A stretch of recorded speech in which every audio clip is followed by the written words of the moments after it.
Good evening. It is 10 p.m. here in Seoul. I am Adi, the AI anchor with the headline news. For the third consecutive year, President Yoon will attend the NATO summit, this year being held in Washington, D.C. on July 10th and 11th. The presidential office announced the trip on Friday, adding that Yoon will also stop off in Hawaii before the summit to visit the United States Indo-Pacific Command. President Yoon will also hold bilateral summits with NATO members' leaders while in Washington, D.C. His office says NATO and its Indo-Pacific war partners, South Korea, Japan, Australia and New Zealand, will send a strong message to Russia and North Korea for their strengthened military cooperation. Torrential rain across central and southern regions of the country has resulted in serious flood damage. As of Monday morning, 197 people in Gyeongsangbuk-do province in the south have been forced to leave their homes and shelter in government-provided facilities. Warnings of possible landslides in mountainous areas due to the heavy rain have been issued in central regions, with more than 78 residents of Chungcheongnam-do province evacuated to nearby town halls as a result.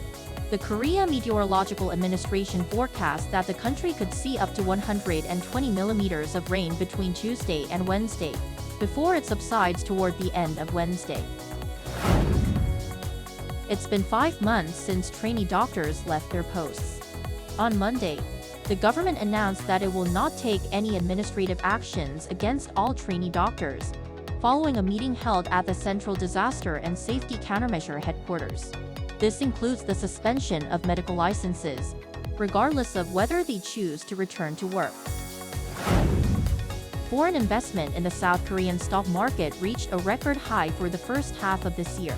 Data from the Financial Supervisory Service on Monday shows that offshore investors net purchased around $16.5 billion worth of listed local stocks in the January to June period.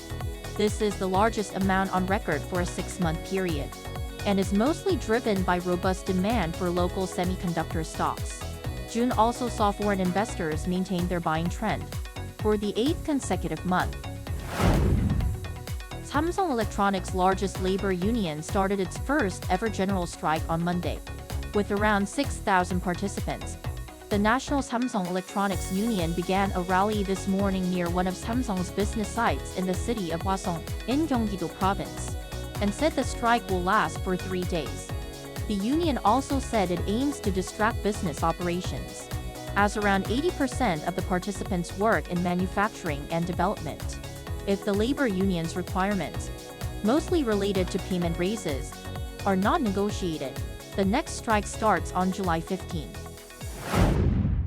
That brings us to the end of tonight's AI headline news.